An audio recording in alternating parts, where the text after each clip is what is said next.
I want to start off by asking, do you know your fashion?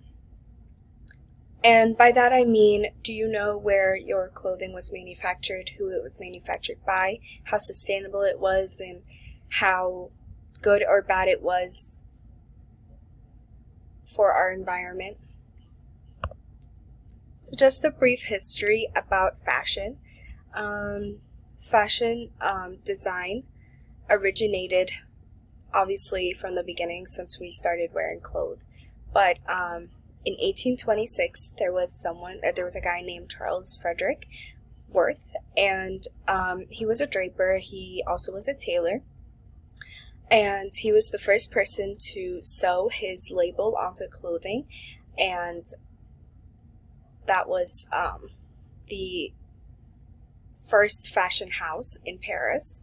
And fashion ultimately, like I said, started when people started wearing clothing. So in modern fashion, or in ready-to-wear clothing, that wasn't an idea that was from the beginning. That only started happening in the mid-19th century, specifically in the 1960s, when and also in the 1980s when malls and retail stores started becoming popular.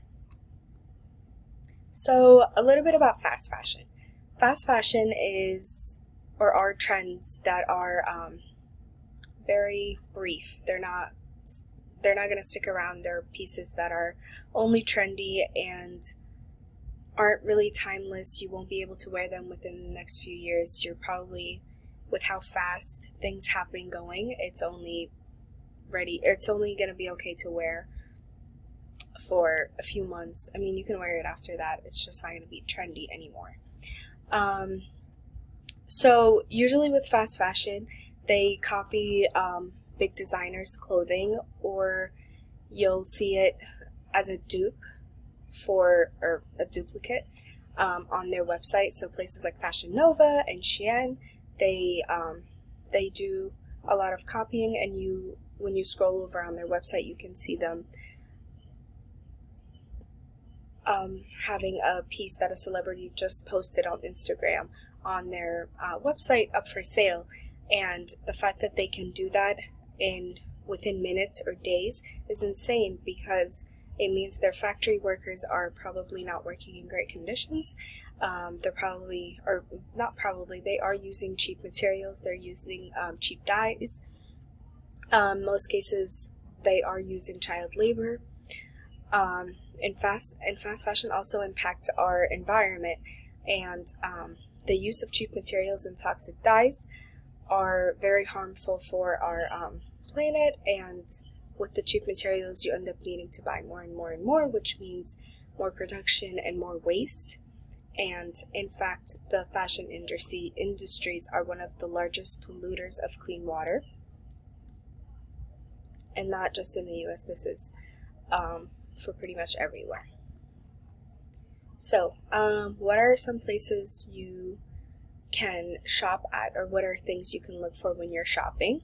So fast fashion has a significant impact on our environment, and with the dumpings of dyes and chemicals into our clean water, we have a waste management problem. Burning clothing also releases greenhouse gases, gas emissions.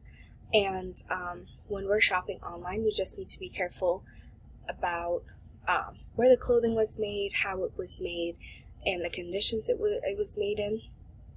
And even if you're shopping online, you're able to just scroll down and look at the materials of things, and look at the pricing.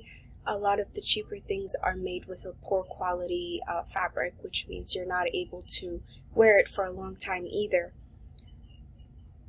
So those are just some things you can look for when you're shopping online, or even in stores. You're able to look at the tag.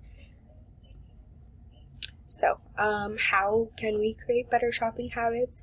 So the best ways to shop sustainably is by secondhand shopping. So places like thrift stores, even if you're looking for designer items or things that are a little bit more luxurious and expensive, you are able to find thrift shops online now, and they offer a lot of different sizes and styles that would be suitable for a lot of people. And some thrift stores are, some major thrift stores like the Real Real and other designer ones also are starting to open stores throughout major cities.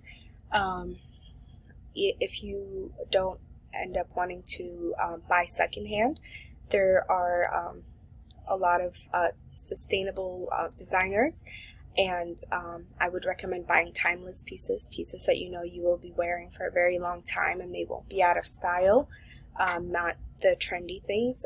You can make it your own style, make it personal, and I think that's a lot better than following the trends and being into fast fashion. There are even apps now and clothing stores that will let you rent clothing or swap pieces. So you give them certain pieces that you don't want anymore, and they'll give you, and then like you can look around and swap what you find for what you don't want anymore. So these are some options if you don't want to buy secondhand, or if you don't even want to, shop online.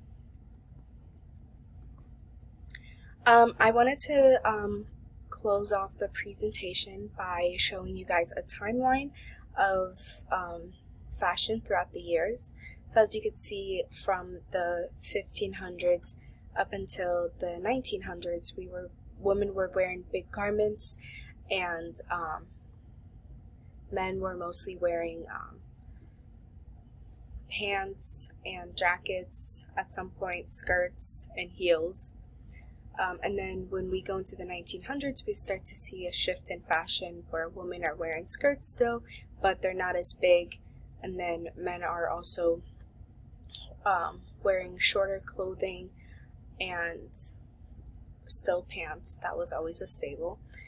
And then you look at the last picture here from the 2000s and the 2010s, and that's really, well, actually from the 1970s so to the 2010s and up until now, you can definitely see a shift in the fashion where pants are more incorporated and different pieces, and fashion overall just became more of an environmental impact. Thank you.